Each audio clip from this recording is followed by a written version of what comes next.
Hey guys, today we're going to be talking a little PvP, namely what armor actually does in PvP, along with the other two stats, recovery and agility, and talk about what the best build for PvP actually is with regards to your subclass.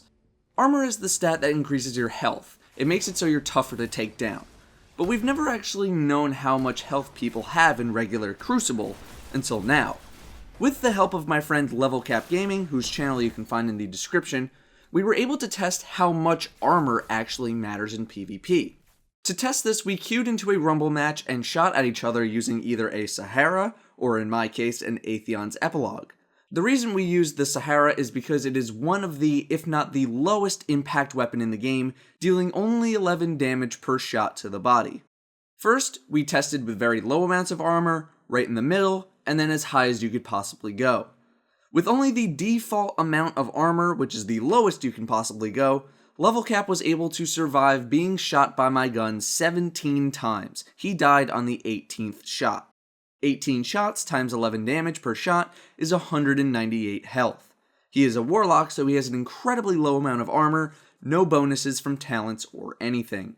With the maximum amount of armor I could get as a Titan, which is almost the full meter, it took 20 shots to kill me. 20 shots times 11 damage per shot is 220 health. Now it might not be exactly 198 health or 220 health since there was probably some overkill.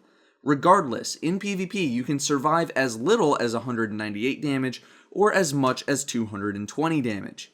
In the grand scheme of things, this actually means quite little, especially because most players don't use the Sahara. At best, with maximum armor, you'll be able to survive an extra 2 shots against the lowest impact weapon in the game, a weapon that essentially no one uses. At worst, you'll still die in the same amount of shots it normally takes to kill someone, and on average, you'll sometimes take one more hit to kill if the enemy is using an average impact weapon, something like an auto rifle. Armor really does not matter that much in PvP, but we'll take a look at how much recovery and agility actually matter. Thankfully, recovery and agility did not need to be tested in PvP. Here's me with the lowest amount of recovery possible.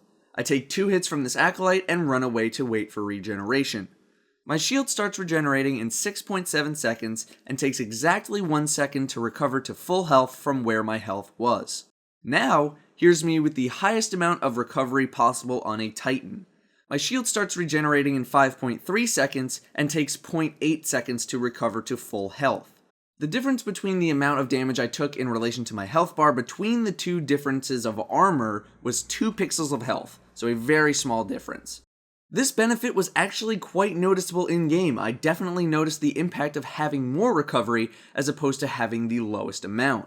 The health regen starting and regen to full health was about 20% faster when I used my Titan's maximum recovery build compared to the lowest recovery build. So if you're a warlock, you're going to see even more of a benefit from a full recovery build.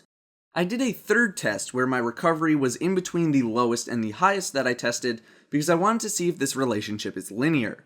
There's no way to tell in-game what percentage of the bar is filled up, so what I did was take a screenshot and measured out how many pixels the bar was and how many pixels filled the bar. The lowest amount of recovery was 20 out of 249 pixels, and the highest was 160 out of 249. This middle test, I had 66 out of 249. Since I filled 20 pixels and 160 pixels of my meter respectively based on the low and high ends of recovery, and the difference between them was a 20% effect, I made a chart of estimated effects based on how much recovery you might have. I tested out the 66 out of 249 recovery build on some enemies, and found that the results coincided with my chart. It took 6.27 seconds to start recovery and 0.933 seconds to regen to full health, where my health was 334 out of 432 pixels, which matches up perfectly health-wise with the other tests. The results seem to line up with my other tests as well. If this is not a linear relationship, it is really close. What I mean by a linear relationship is that there are no diminishing returns for recovery. You aren't going to see less of an effect if you have more recovery. Every point in recovery is worth the same. What about if your shield is broken and your health bar goes red? Well, it's going to take a little bit longer to regen, but the percentages still apply, around 20% between the low and the high recovery rates for the Titan.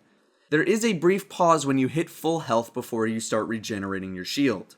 Once again, if you're a warlock, that 20% number is even higher if you're using a full recovery build.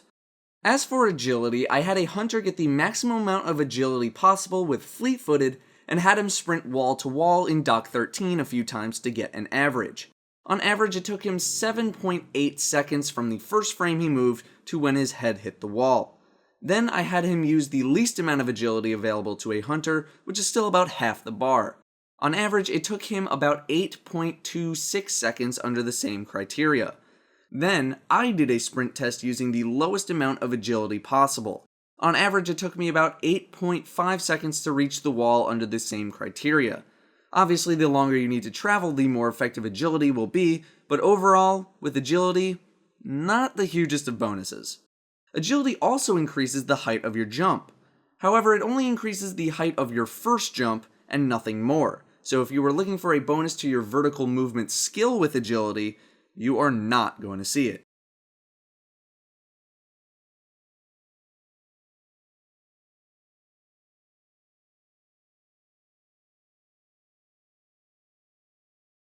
So in conclusion, for PvP, I'd encourage maximizing out your recovery stat the most, then probably agility, but this is really your choice. Recovery was the only stat that I could adjust in-game and actually see a difference based on how much I had, compared to armor and agility where I essentially never notice a difference. There are very few times where armor is going to be saving you from death, and that's mainly if you're a Titan, since the other classes can't get as much armor as a Titan can. Should you want to go with an armor build as a Titan, you need to get the maximum amount of armor available to you for it to even be worth it. If you're not a Titan, I would not recommend an armor build at all, and would instead suggest you maximize your recovery to its maximum potential. Before we go, be sure to check out destinynews.net. They have a lot of good articles going up and are very up to date on the game. You might even catch a couple of my videos being embedded over there as well. But that's going to do it for me, guys. A positive rating is always appreciated if you enjoyed this video. Thank you very much for watching, and I'll see you next time.